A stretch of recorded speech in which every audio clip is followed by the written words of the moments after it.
Pokoknya hamil ketiga ini malah lebih cemas, Bubi, takut soalnya anak kedua diinduksi. Mana anak kedua baru umur 3 tahun.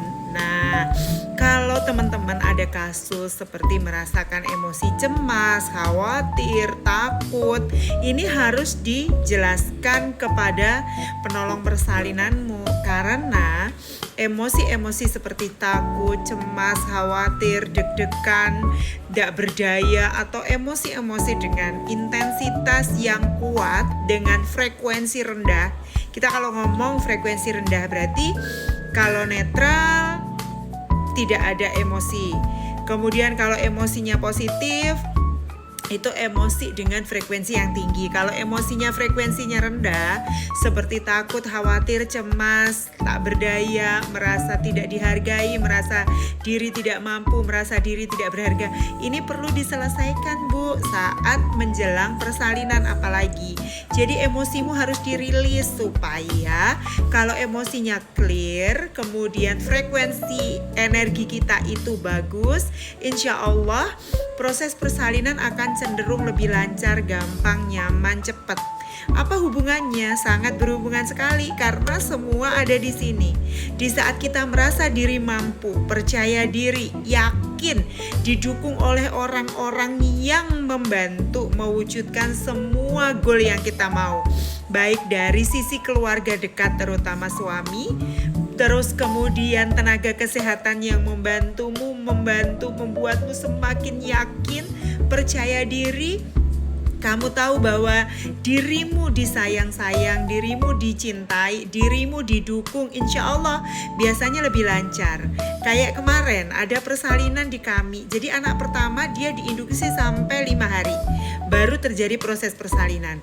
Pembukaan 2 ke pembukaan 4 berlangsung 2 hari.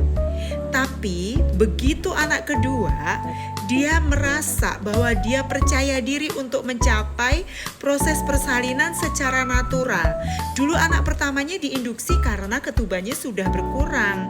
Makanya dokter menganjurkan untuk dilakukan induksi supaya kans keberhasilan untuk persalinan pervaginamnya tinggi karena klien ini menginginkan persalinan pervaginam.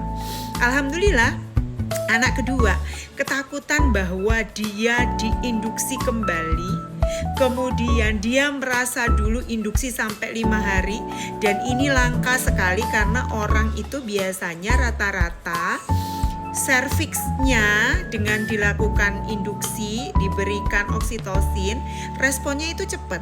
Si klien ini malah enggak, responnya sangat lama, pembukaannya lambat.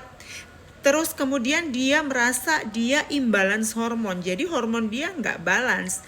Begitu juga saat menyusui dikasih vitamin apa-apa, dia bilang sangat sedikit ASI-nya tetap. Tapi di persalinan kedua bersama kami, begitu dia menyelesaikan semua emosi-emosi negatif yang berkaitan dengan gagal untuk persalinan natural, kemudian persalinan harus induksi, takut mengalami kembali ketuban berkurang sehingga harus dilakukan induksi dengan obat-obatan, hilang semua, emosinya clear. Dia yakin, percaya diri, didukung oleh suami, terus kemudian emosi-emosinya yang menghambat mencapai goal diselesaikan. Alhamdulillah dia menjalani hamil dengan bahagia, tenang, penuh percaya diri, dan bayinya lahir di 39 minggu 3 hari dengan berat badan bayi 3,850, yang anak pertama 3,1 kilo. Lahirnya lancar, cepat, pembukaannya cepat, penurunan kepalanya bagus, lahir dengan sangat mudah tanpa ada robekan perineum. Dan Masya Allah, ajaibnya, dulu gak bisa nyusuin, bahkan dikasih vitamin apa-apa, kata dia tidak ada perubahan sama sekali terhadap produksi ASI. Yang kali ini begitu bayinya lahir, ASI langsung keluar, menyusui dengan lancar. Jadi semuanya ada di sini. Dirimu benerin pikiranmu akan memperbaiki emosi. Emosimu benar, perasaanmu benar akan mewujud dalam fisik kita. Jadi semangat dan belajar lagi ya. Dadah.